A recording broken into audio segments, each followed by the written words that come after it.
እጥረት የሚፈጠርበት የተለያየ ሁኔታዎች አሉ። ሙሉ ሰው እንደሆንኩ የተሰማኝ ከዛ በኋላ ነው። ከመቀበል መስጠት ይሻላል። ለአንድ ጊዜ የተሰጠው ደም 8 ሰዓት በላይ ውስጡ አይቆይም። በማዘመን ረገድ ሰፊ ስራዎችም ተሰርተዋል።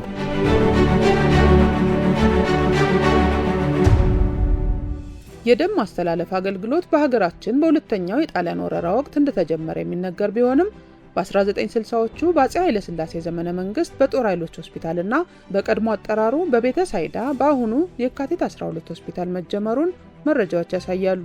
የኢትዮጵያ ደምና ህብረ ሕዋስ ባንክ አገልግሎት አሁን ያለውን ስያሜና መዋቅር ከመያዙ በፊት በኢትዮጵያ ቀይ መስቀል ማህበር ስር ለረጅም ዓመታት አገልግሏል። የበጎ ፈቃድ አገልግሎቱን ወደ ላቀ ምዕራፍ ለማሸጋገርና ተመሳሳይ የሰብአዊነት ስራ የሚሰሩ ተቋማትን ወደ አንድ ማዕከል ለማሰባሰብ የኢትዮጵያ የአይን ባንክን ከብሔራዊ የደም ባንክ ጋር በማዋሃድ የኢትዮጵያ ደምና ህብረ ሕዋስ ባንክ አገልግሎት የሚል አዲስ ስምና ብራንድ በመያዝ ወደ ሙሉና የተቀናጀ ስራ ገብቷል።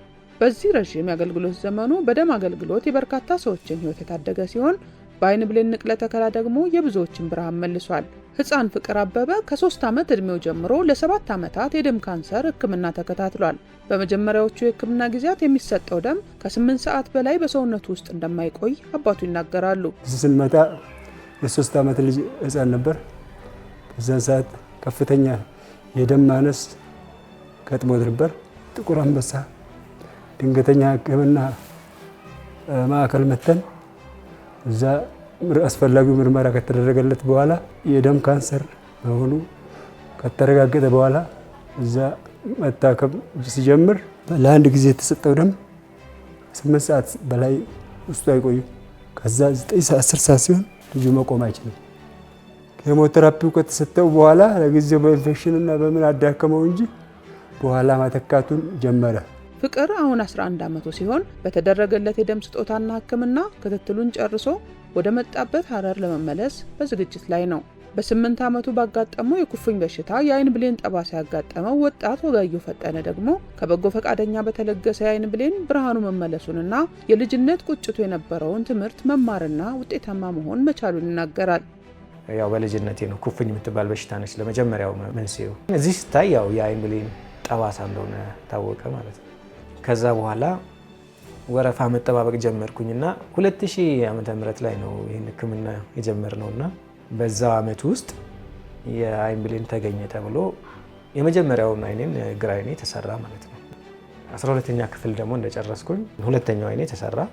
ሙሉ ሰው እንደሆንኩ የተሰማኝ ከዛ በኋላ ነው። ዛሬ ላይ ደግሞ በማርኬቲንግ ተመርቄ አሁን እንደገና ደግሞ በማኔጅመንት እየተማርኩኝ ነው።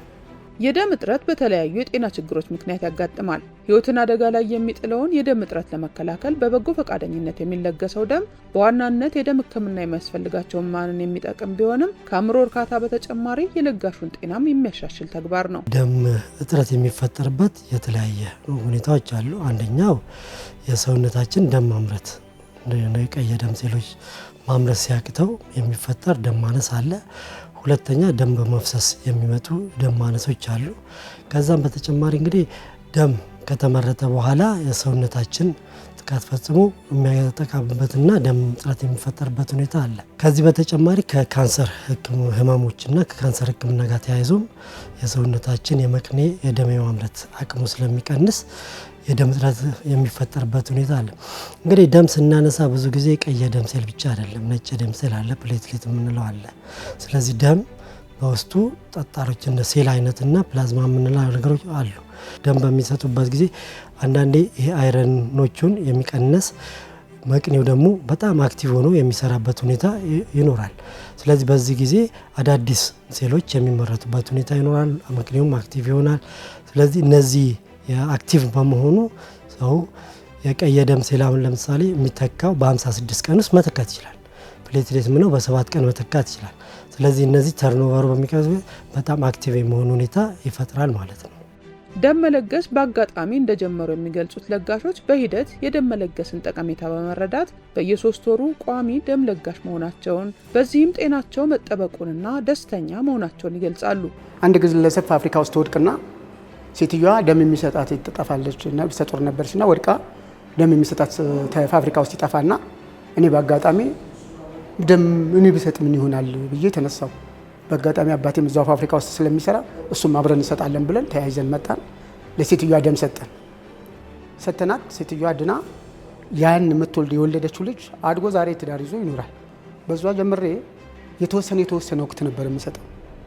ከዛ ምን ይሆናል አንድ ቀን ሼክ አላሙዲ ይጋብዙናል፣ ደም ባንክ ውስጥ ይጋብዙናል። ከደም ባንክ ተወጣተን ሄደን የህፃናት ልብ ህሙማን ሆስፒታልን እንድንጎበኝ ተብሎ ይሰጠናል። የህፃናት ልብ ህሙማን ሆስፒታልን እንድንጎበኝ ሲተሰጠንና እዛ ሲሄድ በጣም ተሚያዛዝን ሁኔታ ህፃናቶችን ሳይ ልቤ ተነካ። ልቤ ሲነካ በእነኛ በህፃናት የተነሳ በሶስት ወር መስጠት ጀመርኩ። አንድ አባወራ ባለቤቱ በወሊድ ምክንያት ደም ፈሷት ሆስፒታል ከመጣች በኋላ ጥቁር አንበሳ ነው የመጣችው። የሁለት ሰው ደም ያስፈልጋል ተብሎ ሂድና ቀይ መስቀል ደም ለግስ ብለው ወረቀት አስይዘው ላኩት ማለት ነው። ሰውየው ለሀገሩ እንግዳ ነው፣ አያቅም። ከጥቁር አንበሳ እየጠየቀ ቁልቁለት ነው ቀይ መስቀል እየሮጠ መጣና እኔ ተረኛ ነበርኩኝ። የልጆቼ እናት ልትሞትብኝ ነው፣ እሷ ከምትሞት እኔ ልሞት አለ። ደም መስጠት የሚገል እንኳን ከሆነ እሷ ከምትሞት እኔ ልሞት ነው ያለው። አልቻልኩኝም። እኔ የእንትን ፋንታ እኔ እሰጣለሁ ብዬ በዛ መሰረት እኔ ሰጠው። እስከ ዛሬ ድረስ እግዚአብሔር ረድቶኝ ደም እየለገስኩ ነው ያለሁት። 125 ጊዜ ደም ለግሻለሁኝ እና ከሁሉ በላይ ችሎ መስጠትን የመሰለ ነገር የለም። ከመቀበል መስጠት ይሻላል እና የብዙዎችን ህይወት ከእግዚአብሔር በታች በመታደጌ በጣም ደስተኛ ነኝ። ካለው ፍላጎትና በዓለም ጤና ድርጅት ከሚመከረው አንጻር የሚቀሩ ስራዎች ቢኖሩም የደምና የአይን ብሌን አሰባሰብን ከማሳደግ ጥራትን ከማስጠበቅና ተደራሽነትን ከማስፋት አንጻር የተገኙ ስኬቶች አበረታች ናቸው። ሪፕሌስመንት ዶኔሽን ወደ በጎ ፈቃድ ወይ ወደ ቮለንተሪ ዶኔሽን መምጣቱ በስኬት የሚታይ ነው። ሁለተኛ የተደራሽነት ጉዳይ ነው። የተደራሽነት ጉዳይ አሁንም ተግዳሮቱ ነው የቀጠለ ቢሆንም በቁጥር ደረጃ ባለፉት ዓመታት በርካታ የደም ባንክ ማስፋፊያ ስራዎች ተሰርተዋል። አሁንም እየተሰሩ ይገኛሉ ማለት ነው። ሶስተኛ የደህንነትና ጥራትን ከማረጋገጥ አንጻር ደም ከበጎ ፍቃድ ተሰብስቦ ደህንነቱ ተረጋግጦ ፕሮሰስ ተደርጎ እስከ ተጠቃሚው እስከሚደርስበት ያለውን ሂደት በማዘመን ረገድ ሰፊ ስራዎችም ተሰርተዋል። ደም ህይወት ነው፣ ብሌንም እንደዚሁ ብርሃን ነው። ስለዚህ የአሰባሰብ ስርዓቱን ስናየው በበጎ ፈቃደኝነት የሚሰሩ ስራዎች ናቸው። ከሰው ልጆች አግኝተን ለሰው ልጆች አስተላልፈን በመስጠት እንደ ተቋም ድልድይ ሆነን የምናገለግልባቸው ቦታዎች ናቸው እነዚህ ሁለቱም መስኮች።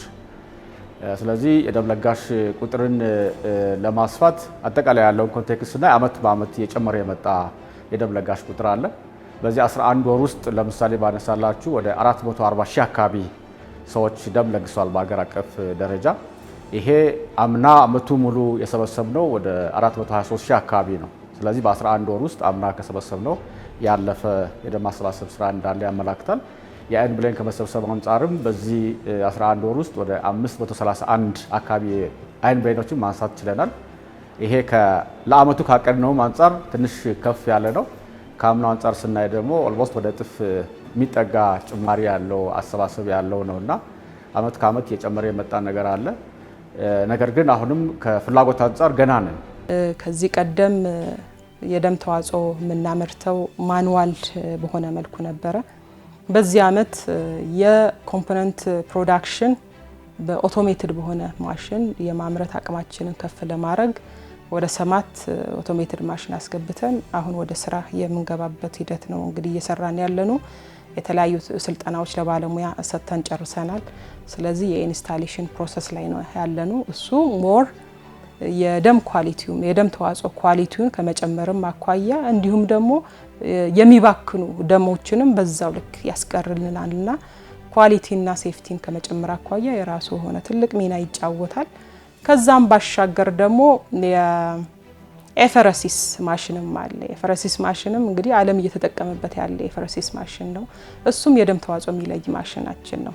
ያ ስንል ከወትሮው ደሙን አምጥተን ሰጥተኑ የሚለይ ሳይሆን ሰውየው ዶነሩ ወይም ደግሞ ደም ለጋሹ እንዳለ ምናልባትም ፕላትሌት ከፈለግን ፕላትሌቱን ኤክስትራክት አድርጎ ሌላውን ደም ወደ ውስጥ የሚከትበት ፕላዝማውን ኤክስትራክት አድርጎ ሌላውን የሚተውበት አይነት መንገድ ነው የሚፈጠረውና ከሰውየው ከራሱ ከለጋሹ ኤክስትራክት አድርጎ የሚያስፈልገውን የምንፈልገውን የደም ተዋጽኦ የሚያወጣ ማሽን እንግዲህ ተቋማችን ላይ ኢንስቶል አድርገን ስራ ጀምረናል። ይሄ እንግዲህ ለሀገራችን ትልቅ ስኬት ነው። የኢትዮጵያ ደምና ህብረ ህዋስ ባንክ አገልግሎት ከበጎ ፈቃደኞች በነጻ የሚያገኘውን ደምና የአይን ብሌን እየለየ ለተጠቃሚዎች ለማስተላለፍ የሚጠይቀው ወጪ ከፍተኛ ቢሆንም አገልግሎቱ ግን በነጻ የሚቀርብ ነው። በመሆኑም ለጋሾች፣ አጋርና ባለድርሻ አካላት ይህን ህይወት አድን አገልግሎት እንዲደግፉ ጥሪ ቀርቧል። የደም ህክምናም የአይን ህክምናም ስናይ ውድ የሆኑ ግብአቶች ናቸው። እነዚህ ግብአቶች ማለት ነው አንድ በጎ ፈቃደኛ ጋር ደም በነጻ ሰብስበን ወደ ደም ባንክ መጥቶ ወደ ህክምና ተቋም እስከምናደርስ ድረስ ቀደም ሲል ያጠናነው አንድ ጥናት የሚያመላክተው አንዲት ደም ላይ ብቻ ወደ 46 አካባቢ የአሜሪካ ዶላር ወጪ ይሆናል። ስለዚህ ያንን ለህክምና ተቋማት ለመንግስትም ለግልም በነጻ የምንሰጥበት ሁኔታ አለና ድጋፍ ከመስጠት አንጻር ጤና ሚኒስቴርና ኦልሞስት ደም ባንክና የክልል ጤና ቢሮዎች ናቸው በጋራ ይሄን አገልግሎት ያስኬዱት ያሉት እንጂ ሌሎች አጋር አካላት እዚህ አካባቢ ላይ የማይረባረቡበት ሁኔታ አለና ይሄ አገልግሎት ህይወት አድን አገልግሎት ነው። የጤና ስርዓት ውስጥ የማይገባበት ቦታ የለም። ስለዚህ እዚህ ጋርም ተያይዞ አድቮኬት ማድረግ እንፈልጋለን። ድጋፍ የሚፈልግ ኤሪያ ስለሆነ ሌሎች አካላትም እዚህ አካባቢ ላይ ሀብታቸውን ጭምር እንዲያመጡ የምንፈልግበት ሁኔታ አለና እነዚህ አካላትም ይሄንን ማድረግ እንዲችሉ በዚህ አጋጣሚ ጥሪ ያስተላለፍኩኝ ደም ለጋሾች ደም ልገሳቸውን አጠናክረው እንዲቀጥሉ፣ ሌሎች ያለገሱ ደግሞ የእነሱን ፈለግ ተከትለው ልገሳው እንዲቀጥል አይን ብሌን ከመለገስ አንጻርም በህይወት ያለን ቃል እንገባ ዘመድ ወገን ህልፈት ሲገጥም ደግሞ ለአይን ባንካችን ያሳወቁ ብሌን እንድናነሳና ብርሃን እንድንመልስ የማድረግ ስራ ላይ አስተዋጽኦ እንዲያደርጉ የሚለውን ነገር በዚህ አጋጣሚ ጥሪ ለማስተላለፍ ፈልጌ ነው። በጣም በርካታ የመንግስት ተቋማት አሉ። በተለያዩ የንግድ ስራዎች የሚሰማሩ ኮሚኒቲዎች አሉ። ሁሉም ይሄንን ስራ የኔ ስራ ነው ብሎ ኦነርሺፑን ወስዶ ቢሰራ ትልቅ ስራ መስራት እንችላለን የሚል ተስፋ አለንና ይሄንን አጠናክረን እንድንቀጥል አደራ ማለት ፈልጋለሁ። ይህ ወር እንግዲህ የደም ለጋሾች ወር እንደመሆኑ መጠን በዚህ አጋጣሚ መላው የደም ለጋሾቻችንን ከፍ ያለ ምስጋና ማቅረብ እንፈልጋለን። ደም ለጋሾቻችን ብቻ ሳይሆን በዚህ ደም ልገሳ ዙሪያ በማስተባበር የሚሰሩ ማህበራት፣ ክለባት፣ ተቋማት እና ግለሰቦችንም ሁሉ ከፍ ያለ ምስጋና ማቅረብ እንፈልጋለን። ከዚህ በተጨማሪ የአይን ብሌን ልገሳም ቀን የሚከበረው በዚሁ እንደመሆኑ መጠን የአይን ብሌን ለጋሾቻችን ህይወታቸው ቢያልፍም ነፍሳቸውን በአጸደ ገነት ያኖርልን እያለን ይህንን እንዲሆን ለፈቀዱ ቤተሰቦችና ላመቻቹ አካላት በሙሉ ከፍ ያለ ምስጋና ማቅረብ እንፈልጋለን። በሀገራችንና በዓለም አቀፍ ደረጃ ለ23ኛ ጊዜ የሚታሰበው የደምና የአይን ብሌን ለጋሾች የምስጋናና የንቅናቄ ቀን ዘንድሮ ሰብአዊ ተግባር ህይወት ይታደጋል፣ ብርሃን ይመልሳል በሚል መሪ መልእክት ይከበራል። የአይን ብሌናችሁን ቃል ግቡ፣ ቤተሰቦቻችሁም ከህልፈት በኋላ ለዚህ ፈቃደኛ እንዲሆኑ እናንተም ቀድማችሁ ተናገሩ። የአይን ብሌናችሁን አትቅበሩ። ብዙ ልጆቻቸው እዛ ጋር ሄዳሉት በአይኔ እያየው ማለት ነው። ብዙዎቹ ደግሞ እዛው ጋር አርፈዋል ደም በማጣት። ሁሉም ሰው ደም በሄደበት ቦታ መለገስ አለበት። ይሄ የኔ ጥሪ ነው። ኑ ደም በመለገስ የሰዎችን ህይወት እናድን። መልካም ስራ እንስራ።